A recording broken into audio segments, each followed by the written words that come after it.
Hello and welcome back to your own YouTube channel H for Hindi 1 to 1 conditionals में से अब हम cover करने वाले हैं फर्स्ट कंडीशनल। अगर आपने अभी तक जीरो कंडीशनल नहीं देखा है तो उसका लिंक भी आपको डिस्क्रिप्शन में मिल जाएगा। और शुरुआत करते हैं फर्स्ट कंडीशनल की।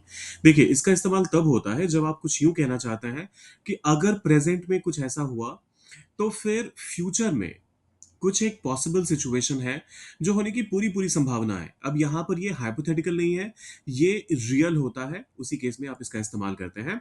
सो मैं यहाँ पर मेंशन भी कर देता हूँ, real and possible future based on the condition.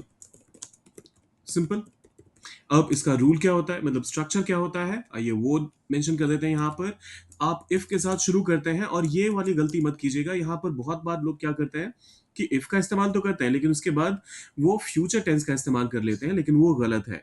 आपको यहाँ पर इफ के साथ पहले सिंपल प्रेजेंट का इस्तेमाल करना होता है, और आगे जो रिजल्ट वाला सेगमेंट होता है, आप वहां पर सब्जेक्ट को इंट्रोड्यूस करते हैं, फिर आता है विल, और फिर आता है वर्ब।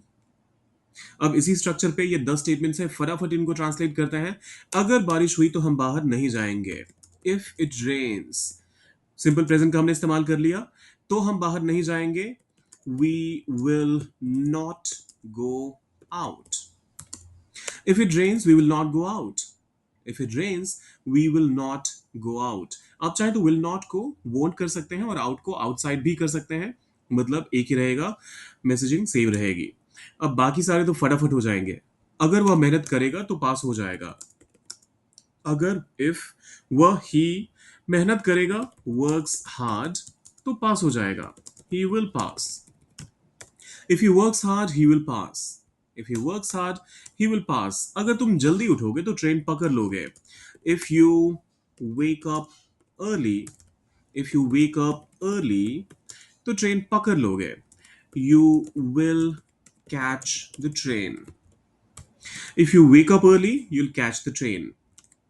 अगर वे आएंगे तो हम पार्टी शुरू करेंगे।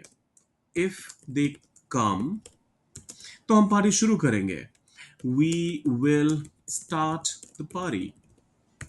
If they come we will start the party. अगर तुम पानी नहीं लाओगे तो मैं नहीं बनाऊंगा। If you don't bring water, ये पॉजिटिव और नेगेटिव दोनों ही केसेस में इस्तेमाल होता है। तो यहां पर हमने देख लिया, if you don't bring water, तो मैं नहीं बनाऊंगा, मतलब खाना बनाने की बात हो रही है। अगर आप, मैं यहां पर सीधा सीधा कह देता हूं, आई विल नॉट मेक, तो ये बड़ा अटपटा हो जाएगा। तो खाना पकाने को यहां पर मैंने बनाऊंगा कह दिया है। तो I will not cook. If you don't bring water I will not cook. अगर आप नियमों का पालन करेंगे तो कुछ नहीं होगा। इफ यू, पालन करने के लिए फॉलो वर्ड का इस्तेमाल होता है। इफ यू फॉलो, नियमों का पालन। So if you follow the rules, if you follow the rules, तो कुछ नहीं होगा, nothing will happen. If you follow the rules, nothing will happen. अगर वो फोन करेगा तो मैं जवाब दूंगा। इफ ही कॉल्स, आप चाहे तो फोन्स वर्ड का भी, फोन को वर्ब के तौर पे भी इस्तेमाल कर सकते हैं। सो इफ ही फोन्स, वो भी चलेगा, तो मैं जवाब दूंगा, I will answer. If he phones या फिर if he calls, I will answer. अगर तुम दौड़ोगे तो समय पर पहुंच जाओगे। इफ यू रन, तो समय पर पहुंच जाओगे। You will reach on time. If you run you will reach on time.